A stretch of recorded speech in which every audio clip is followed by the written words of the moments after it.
할렐루야.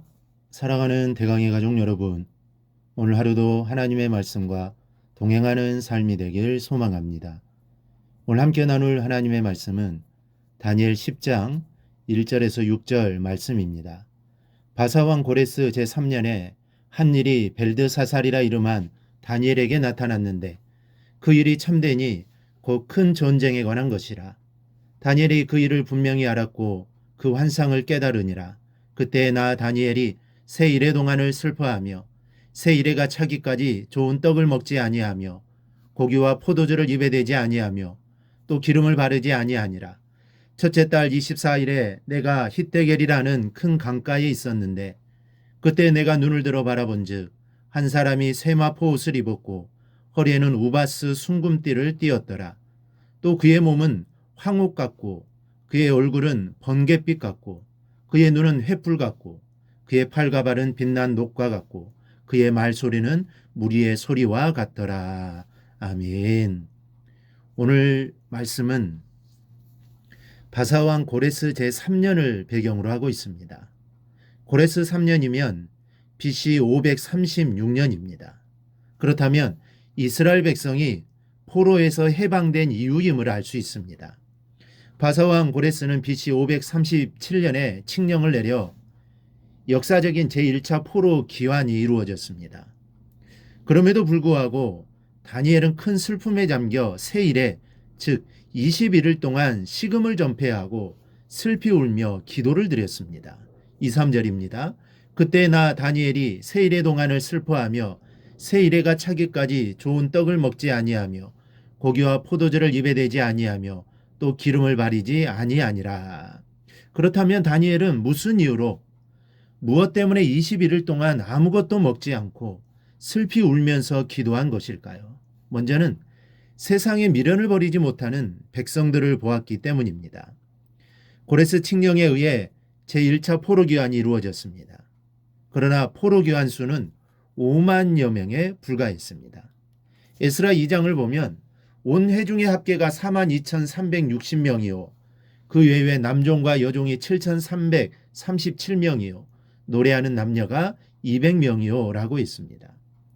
포로에서 해방되어 본토로 돌아갈 수 있었음에도 불구하고 기환자 수가 5만 명에 불과했다는 것은 그동안 다져놓은 생활 기반을 버리지 못했기 때문입니다. 사실 생각해 보면 본국으로 돌아간다는 것도 큰 결단 없이는 불가능한 일입니다. 돌아간다 해도 거처할 곳도 없습니다.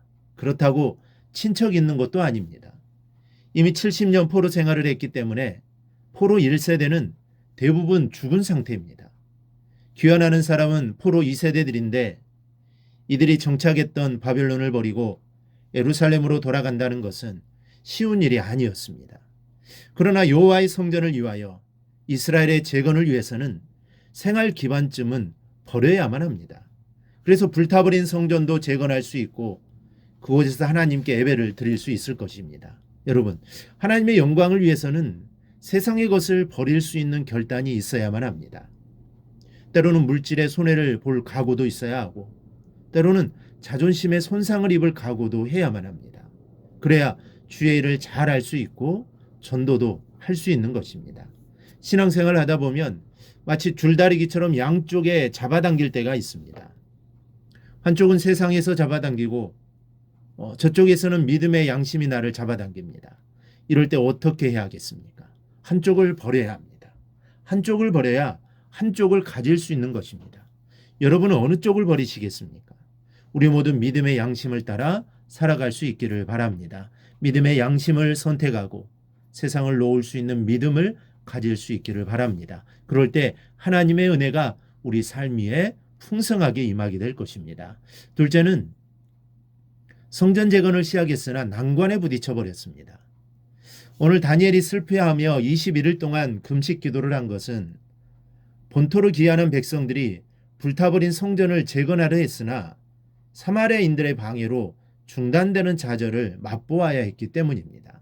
에스라 4장 4절 이하를 보면 이로부터 그 땅 백성이 유다 백성의 손을 약하게 하여 그 건축을 방해하되 바사왕 고레스의 시대부터 바사왕 다리오에 즉위할 때까지 관리들에게 뇌물을 주어 그 계획을 막았으며 또 아하수에루가 즉위할 때 그들이 글을 올려 유다와 예루살렘 주민을 고발하니라 그랬습니다. 사마리아 사람들은 이방인들과 결혼하여 생긴 혼혈아들입니다. 그리고 그들은 하나님과 이방의 신들을 혼합하여 섬겼습니다.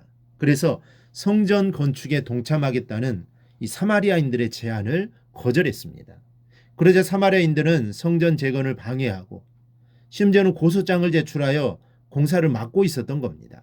이러한 일들이 일어나니 다니엘이 슬퍼하며 기도했던 것입니다. 오늘 본문을 통해서 우리는 깨달아야 할 것이 있습니다.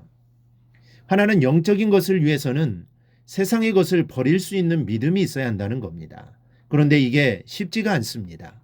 우리는 이 세상에 발을 붙이고 살아가기 때문입니다. 하지만 영적인 것, 믿음의 일을 하기 위해서는 세상 것을 잠시 내려놓아야 합니다. 그럴 때 주님의 일을 감당할 수 있게 되는 것입니다. 그런데 이렇게 살아갈 때 하나님이 우리를 세상의 삶을 책임져 주시는 것입니다. 또 하나는 내 마음에 들지 않는다고 하나님의 일을 방해하지 말아야 한다는 것입니다. 우리는 나도 모르게 하나님의 일을 방해할 때가 있습니다. 그런데 실수라도 절대로 그렇게 해서는 안 됩니다. 하나님의 일은 하나님이 하시는 일입니다.